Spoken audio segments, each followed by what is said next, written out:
moi, Nani Vicky. Dans mon 5e vlog, je voulais vous parler que, être une maman, c'est être une femme aussi avant tout. On se met énormément de pression sur les épaules. On aimerait tout faire la première journée, là. Même dans une journée, là.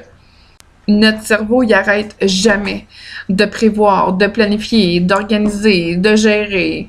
À faire autour de la maison, au lavage, au ménage, au repassage. En tant que maman, notre cerveau n'arrête jamais de penser. La liste d'épicerie aussi à prévoir, les repas aussi à faire, à préparer. La liste s'allonge toujours. Il y a toujours de quoi qui va se rajouter. Est-ce que mes enfants ont mangé tout leur groupe alimentaire du guide alimentaire aujourd'hui? Est-ce qu'ils ont bu assez d'eau? Est-ce que moi, j'ai mangé aussi le nombre de calories suffisant aussi? Est-ce qu'on a fait en tant que famille aussi assez d'activité physique aujourd'hui? On est toujours en train de penser. On pense à tout le monde et souvent, on s'oublie aussi.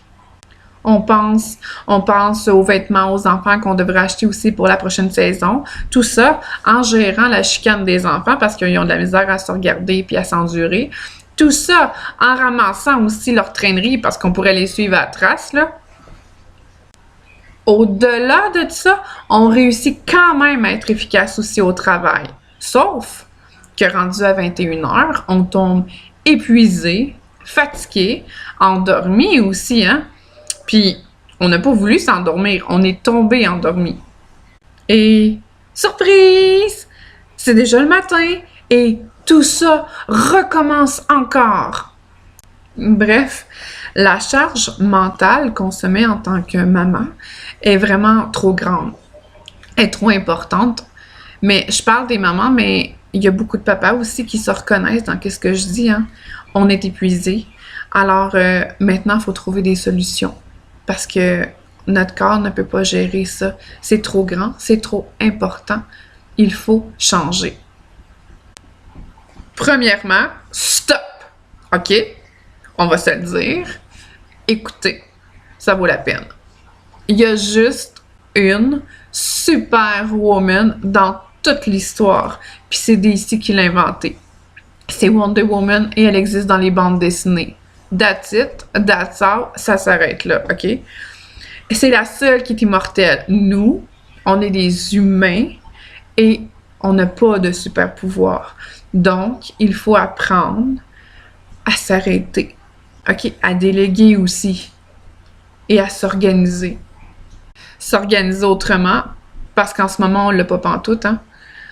Il faut accepter qu'on ne peut pas tout faire dans la même journée, OK? C'est infaisable, ça marche pas, c'est épuisant. Par contre, avoir un grand calendrier familial et y mettre tous les événements à venir prochainement dans le futur, ça, c'est vraiment l'idéal.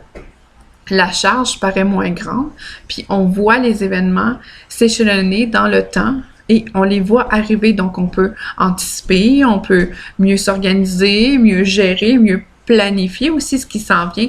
Donc, ça nous libère aussi l'esprit parce qu'on s'entend là, en tant que maman, c'est ce qu'on veut. On veut se libérer l'esprit pour être plus efficace aussi.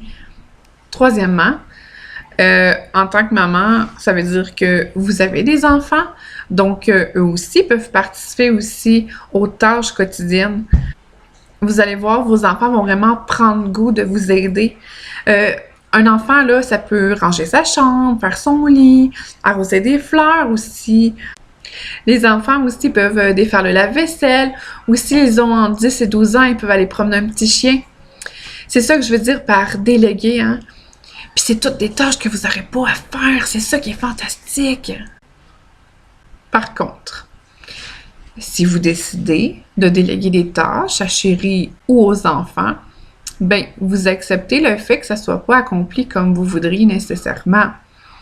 Je m'adresse en tant que maman à tous les control freaks et les petites germaines en vous. Ce n'est pas grave, c'est fait, un point, c'est tout. OK? Le laisser aller, je sais que c'est dur, hein, en tant que maman. C'est pas fait comme on voudrait, ou ça devrait être comme ça, comme ça, comme ça. Non, c'est pas comme ça. Oui, c'est fait. C'est tout. On l'accepte, on passe à côté, on se ferme les yeux, on le verra pas. Cinquièmement, le matin, là, vous pouvez vous lever 15-20 minutes plus tôt. C'est pas grave. Puis vous accordez juste du temps pour vous. Ben, ça se fait. Vous allez voir, c'est relaxant, hein? Tout le monde dort. C'est paisible dans la maison. C'est calme. Vous avez le temps de relaxer, de vous asseoir, de vous détendre. Puis ça fait vraiment du bien au début de la journée. Vous allez voir que ce moment-là, là, va vous donner assez d'énergie pour tout faire votre journée. Vous allez être plus radieuse, vous allez avoir plus de patience. C'est vraiment important de prendre le temps pour vous. Et sixièmement, après avoir bien joué, bien mangé, après la routine du dodo, là, les enfants, ben, ils sont brûlés aussi, ils sont fatigués. Je parle souvent là, des couchers à une heure raisonnable parce que c'est vraiment important pour les enfants d'avoir un sommeil réparateur. C'est important pour les enfants. C'est aussi important pour les parents. Donc, c'est quoi un sommeil réparateur chez un enfant? Bien, un sommeil qui est vraiment adéquat pour un bébé de 6 mois, là, ben, il devrait dormir 15 heures au moins par jour. Pour un enfant de 1 à 3 ans, il devrait dormir 14 heures par jour. Pour un enfant de 3 à 5 ans, ça devrait être 12 heures par jour. Et pour les enfants jusqu'à 10 ans, là, ben, un 10 heures de sommeil par jour, là, c'est vraiment l'idéal. Ben, les enfants ont besoin d'un sommeil réparateur, hein. Par exemple, si vous avez 2 enfants, 8 ans et 10 ans, puis ils se lèvent à 6 heures le matin, là, à chaque matin, ben c'est normal qu'à 8 heures, ils dorment. Pas que vous êtes en train de faire la routine du soir à 8 heures. Non, non. Vous êtes sorti de la chambre à 8 heures. De 8 heures à 9 heures, là, jusqu'à temps que vous tombiez là, endormi, là, ben il y a quand même 1 heure. 1 heure que vous pouvez prendre pour vous ou pour partager aussi avec chérie. Parce que avant là, d'être des parents, ben vous étiez aussi un couple. Alors c'est important de s'accorder du temps ensemble. S'accorder du temps. Je sais qu'on dirait que c'est un luxe, là, mais c'est vraiment important. C'est vraiment primordial.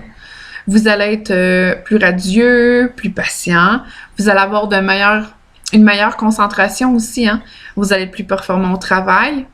Vous allez être aussi plus souriant. Et il le faut. Vous allez être une meilleure maman, mais aussi une meilleure femme. Partagez en grand nombre. Abonnez-vous à ma chaîne. Pesez sur le petit pouce bleu. Merci, à la prochaine.